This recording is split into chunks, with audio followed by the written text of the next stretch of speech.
For the first time in 9 years, there's going to be an all-new second-generation Infiniti QX60 coming to dealer showrooms.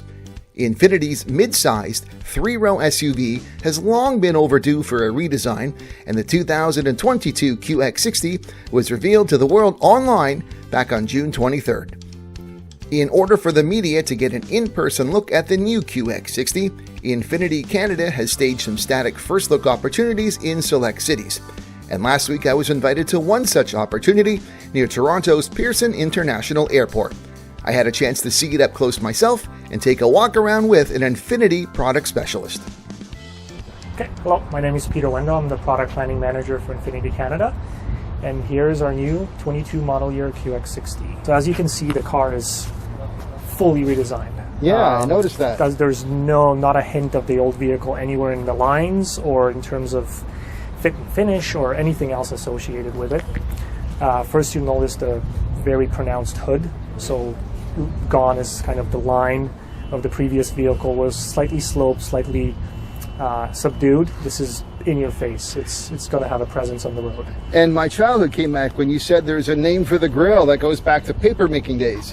Yes, so this is Japanese origami inspired. So as you can see, all the folds, so as you would fold the paper, is kind of reproduced in this grille, and it's a very kind of unique Japanese, heritage that's being portrayed in this vehicle. Very interesting. And obviously, this is a first for us. We're trying to put Infiniti as many places as we can. So there's a logo here, there's an Infiniti logo here. There's even a little Infiniti logo in the light here, which not many people will see, but it's there. So what you're trying to say is the amount of times it's Infiniti, the amount of times you're putting Infiniti. Exactly. Yeah, we're trying to put Infiniti as many times as we can to Infiniti. To Infiniti, yeah. See, there's another Infiniti on the thing there. So, and it all kind of translates into making this vehicle be recognizable. We don't want it to be lost on the road. Anyone will look at it from any angle and will say, "Wow, that's a nice car. What is it?" It's an Infiniti. Well, yeah. Right. And so distinctiveness matters nowadays. Yes, yeah. So as you can see, the back is, again, fully redesigned. There's no angle which you look at this car and you think this is the same car that it's replacing. And that was the point. We're coming out, in 2022 with a car that we almost didn't have before, where it's this bold representation of the brand. And it's literally packed with everything that we have right now, right? So there's, once we start going around, there's features here that, for example, QX80 only have, right? And that's our flagship car. Right. Simple things like, power folding third row seats, but we never had this before in this vehicle. So we try to, make this vehicle, because it's such a new product for us in terms of the year that it's coming out in, and it's so fresh in terms of design, we wanted to make it really special and different to what it is now. And I think we accomplished that really well. And it's been a long time since we've seen a new generation of the QX60. Correct. Yes, correct. So that emphasizes the point of let's try and make it the best we can. Yeah. And quite honestly, I've been asked the question of maybe, as a product guy, what's missing from the car? And my honest answer, nothing. Well, I might argue it seems right now there's only one engine, but I could argue we'd like to see maybe diversified powertrain. Maybe, but at the same point and at the same time, it's a V6 engine. Yep. Right. So it's similar to the current one. It's essentially the same engine that's been retuned slightly. Okay. Not in terms of power output, but in terms of fuel efficiency. And the tuning was to better couple it with the 9-speed auto transmission that's in the vehicle now. The current vehicle has a CVT. Yeah. So obviously that engine combination works a little bit differently. This new vehicle has a 9-speed auto, so the engine output, or say that the way it interacts with the transmission, was tuned specifically for that. One other difference is the all-wheel drive system has been redesigned. Okay. So the current vehicle, or the current gen, so to say 20 model year, 21 model year QX60, has a multi-plate coupler to distribute the torque front to rear. So it's 100% front, detect slip, switches to 50-50, front to rear distribution. Okay. The new system has a single plate. So what that means is there's a quicker reaction. So the easiest way to kind of imagine this, say you're going up a slippery hill, you stop on the hill, you start to accelerate, front wheel slip, the rears eventually catch up. With the new system, it's an instant reaction. So it switches to a 50-50 distribution in a lot quicker than the previous. And there's a bias to the rear or to the front? It's a front. It's 100% front. So Okay. normal driving, dry road, Right. 100% front. And that's to help with fuel economy, Of course. right? Because you don't need it. You don't need an all-wheel drive system to drive on a dry road. But when you're going up a slippery slope, there's water on the road, wheels get messed up in terms of what they're supposed to be doing. This change to an all-wheel drive system helps with that. Let's see what's inside. Okay. Go ahead. So this particular vehicle that we have here, so this is the autograph trim. So this is our top of the model range. So as you can see, it looks very luxurious inside. Now that's not saying the other models don't look as luxurious as this. Right. For example, that TFT full meter cluster that you have in front of you, where you normally have gauges. Yep. So only the base grade or the pure grade has 2 mechanical gauges with a 7.5-inch display in between them. As soon as you go 1 grade up, so the Lux grade, you get the full TFT. Huh. So at that point, you get a 12.5-inch screen in the middle, 12.5-inch meter cluster, and this works its way all the way up to where this grade is. So it's actually very well equipped. The center console there, so maybe I'll get it on the other side.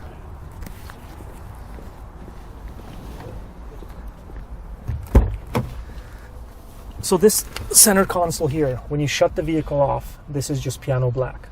Oh, okay. There's nothing there.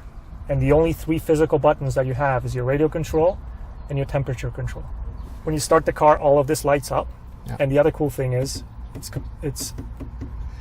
haptic feedback, right? Yeah, so there is a feedback, because that's one of the problems with these blank screens without tactile feel, is you get no feedback. You get no feedback, and the problem with that is you're driving, you're not supposed to be looking here, right? That's correct. Yeah. But once you get this vehicle, you start driving it for a bit, you kind of figure out where the buttons are. You don't have to touch them anymore, right? Or you don't have to look at them anymore. You can just touch them, and you know you're pressing something, right? And things are changing. It's something you'll get used to. Correct. One new thing for this vehicle, because of the new transmission, we're able to utilize a shift-by-wire system. Right. So you can see it's a very stylish-looking shifter, but the more important part is there's nothing here. So now we're talking about storage. Exactly. Let me get under here. Let's take a look at that. There's way more storage, right? And I mean, this is perfect for, I don't know, anything you want, kind of out of sight, out of mind, right? You throw something down there, no one can really big see enough it. for a purse for something. Yeah. Exactly, could be. Yes, that's perfect spot for it. Other thing is wireless charging, which is right here. Yep. And there is wireless CarPlay. Okay. But not Android. Not Android. Not Android. Not yet. Not yet. As an Android man myself, that upset me. Yes, well, I'm an Android guy too. But I mean, there's only so much you can do. Yeah. One other neat feature is the smart rearview mirror. Right. So this is available on the sensor grade. Yeah. And obviously the autograph grade that we're sitting in now. Yeah. But again, so regular mirror with full garage, triple garage opening capability. But if you're getting blinded at night, or if you're towing something and the car is loaded up or you can't see out the back window, you can easily flip it, and there you go. And this is a luxury trim. You've got how many trim levels that we're talking about? So now? there's 4 trim levels. There's a pure, a luxe, a sensory, and this autograph trim. And the autograph trim, the main unique features of it are this brown interior or saddle brown interior with all this fantastic quilting.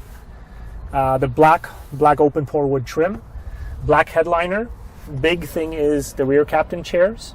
So normally the 3 trims come with a bench seat, right, which is still split, so you can still slide it in different combinations. But the autograph trim adds the captain's chairs and then the black roof. I'm gonna go in the black look here. exterior roof. Yep. Okay. So we have the captain's chairs. So you have the captain's chairs. So one unique feature to QX60, which has been with us for years, really, since the car came out, is the ability to actually put a child seat here. Right. And you can actually, and in this new for this year, there's a one-touch button. Normally you would have to pull a lever, slide the seat. Oh, so I see. Now you just press the button and the seat springs forward. That's good. Ease of access to the third row is always a challenge. Yeah. I'm a father of 4, so we've always had 3 rows by default. So this will be 2 seats. Yeah. So this is 6. The top trim here, this is a 6-seater. 6-seater, right? yeah. The top trim is a 6-seater, which is, again, a first for us, because normally we always had 7-seaters. And there'll be no 8-seat version. No. Now the Pathfinder does have an 8-seat version. Right. So they have 2, a bench, yep, and they sacrifice the comfort of the rear seat passengers by literally having this filled in. So technically you can have a third seat, but then you're getting squished, right? The point of this car was, we're not Pathfinder.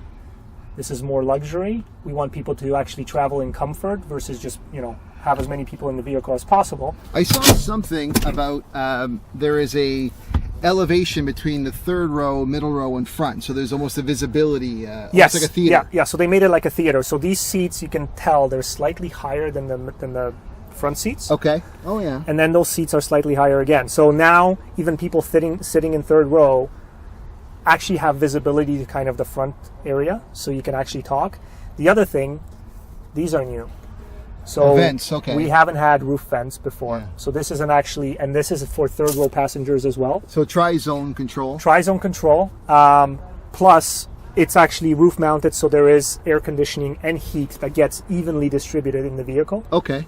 So that's it's a big addition. It was it was one of the maybe complaint points on the previous gen. Yeah. That's been addressed. What kind of in the drive? What kind of output is the V6 offering? So it's 295 horse okay. and 270 foot-pounds of torque. Okay. So again, it's the same as the current one, but like I explained, it's been tuned a little bit better differently with the 9-speed. With the 9-speed, yeah. Right. Okay. Very nice. Stitching. And then one other thing, so the seats are higher as we mentioned, but the whole point of that is to increase the hip height, right? Right. For comfort. For comfort. So you're sitting less with your knees, up into your face. Well, obviously a concern for our kids in the third row. Yeah. So this is actually, I sat in the third row, and with the seat obviously not this leaned back and slid slightly forward. It's comfortable, right? Like it's not unusable, where some manufacturers throw a third row in and it's like literally little kids can sit back there because your knees are up to your face, right? Yeah, in vehicles like that, I like to say that it's a third row if necessary, but not necessarily a third row. Exactly. Yeah. Exactly.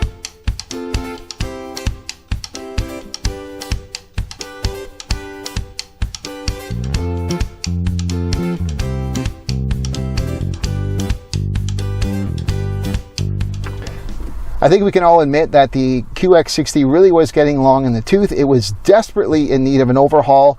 And if we had to wait a long time, it looks like it might be worth it. This really is a good looking vehicle. And I look forward to getting a chance to drive it soon. But this looks exciting. And I hope you enjoyed this first little walk around look at the 2022 Infiniti QX60. That's it for now. I'm Eric Novak. Thanks for watching.